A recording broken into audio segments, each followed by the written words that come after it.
In this module, we'll cover iTest file types and file relationships.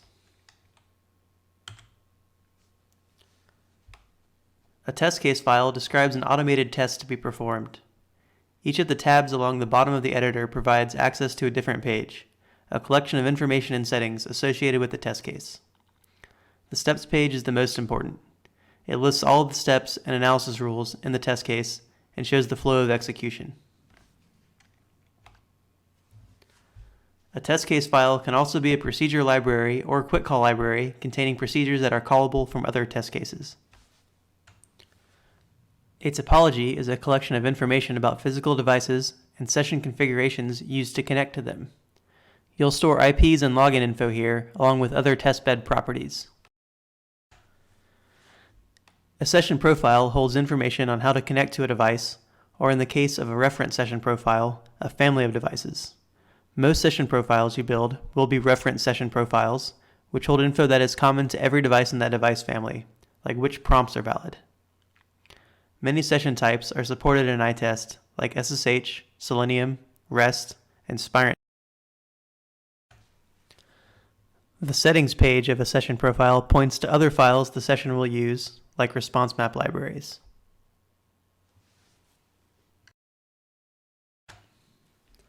Devices in your test plan typically give human-readable responses.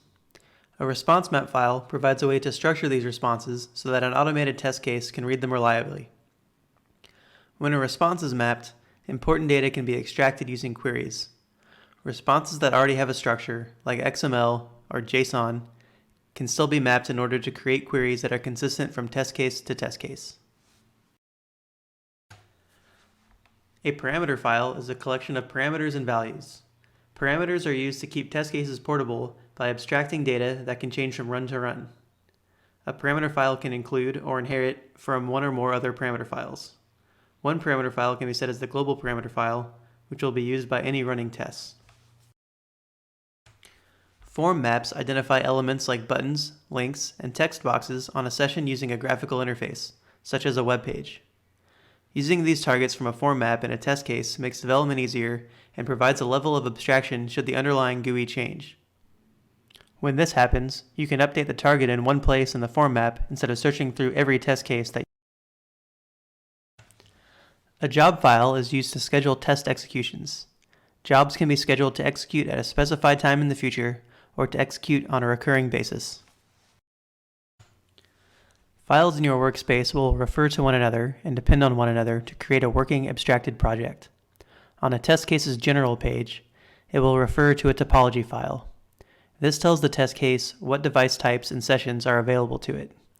Each session configured in the topology will point to a reference session profile in a device project, telling the topology, and therefore the test case, which response maps, form maps, and quick calls are available to the session.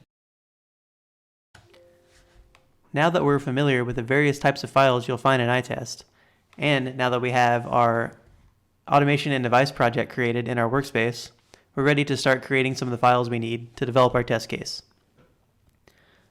First, we're going to make a reference session profile for our Juniper project. This reference session profile will store all the information common to Juniper devices and point the session to other files in the device project that are needed. To create a reference session profile, I'm going to right-click on my Session Profiles folder in my Juniper device project, go to New, and Session Profile. I'm going to name the session profile Junos Telnet Base. When I click Finish, the new session profile will open. I'm going to choose my session type. In my case, it's Telnet.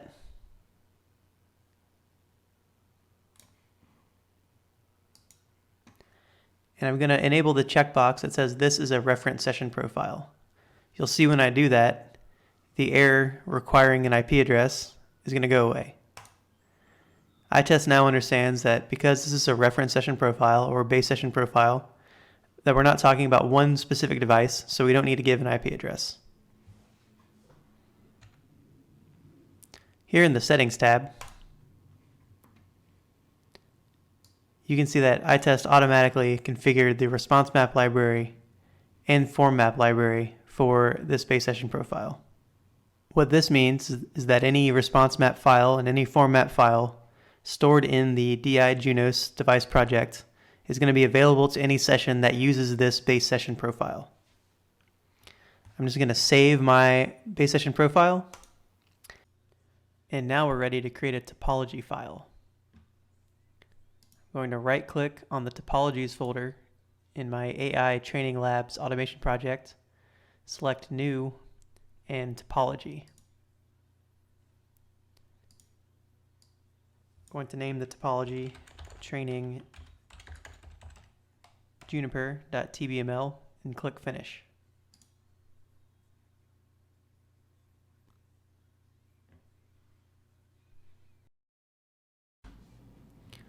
The new topology file is open. You can see that it's a blank canvas.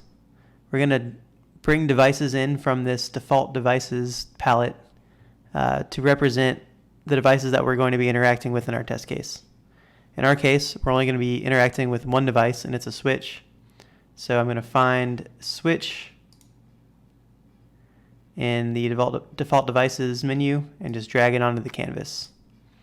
Now these device types are just icons. They don't actually have any bearing on connecting to the device or interacting with it, but it's good to have a good descriptive, picture of what your test bed is. So now that we have the switch in our canvas, I'm going to change the name to DUT for device under test. Now you'll notice that I didn't name it after the host name of the device or the IP of the device. This name is meant to be a generic name. The test case is going to refer to this when it opens the session, and you're going to build your test case to work on any number of devices, right? We want the test case to work not on just the one particular switch that we're building on right now, but we want it to work on any type of switch. So give this a good generic name. Next, we're going to add a session to the device. So I right click, add session. First thing I'm going to do is pick my session type. I'm connecting to my switch via Telnet, so I'm going to pick Telnet. You'll see that the use a reference session profile box is checked by default. That's good. You're almost always going to want to use a reference session profile here. So I'm going to hit browse and find the reference session profile that I built. It's going to be under my Juniper device project, under session profiles, Junos Telnet base.ffsp. Click OK. And now I'm going to enter the IP address of my device. Now I'm using an emulator, so my IP address is actually going to be localhost, and my port number is going to be 46001. Of course, go ahead and put whatever IP address you're using in your lab. Now I'm going to click Save. So we can see that there is now a session attached to my device. And now we're ready to connect to the device. To do that, I right-click on the device, go to Start Session, and pick the session we want to start. A session window has opened, and you can see we're connected to our device. Because this is the first time we're connecting to a Juniper switch, it's important that we capture our prompts. So any CLI-based session, SSH or Telnet, is going to use a prompt to tell you when you can issue a command. So here, I'm going to just issue a couple commands, maybe just hit return a couple times, get that prompt to pop up multiple times. When I close my session, the Update Session Profile wizard will appear. I'm going to go ahead and hit Next on this intro page, and we're going to see where the wizard wants to store our prompts. You always want to store the prompts in the base session profile. So I'm going to select that and click Next. And now we can see the prompt that iTest found for us. Now we're going to want to use this same prompt for every Juniper device that we use in our workspace. Remember, the base session profile where we're storing this is going to be applied to all Juniper devices that we use going forward. So let's take a look at the prompt. We're going to want to wildcard any part of the prompt that can change from device to device. So this first part here, training, that's a username. The second part here, Junos-emu, is the host name of the device. So let's just replace each of those pieces with an asterisk to denote that it's a wildcard. Now under type, we're going to click on normal, click the drop down, and change that to wildcard so that the asterisks will actually be treated as wildcards and not literal text. As we add a bunch more prompts going forward, it's a good idea to give them all good descriptive names. So if we have a problem with one, we'll know where to look in our session profile.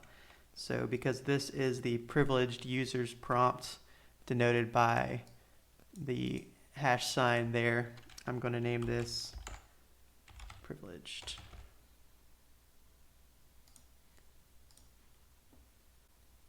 Now I can click Next and finish.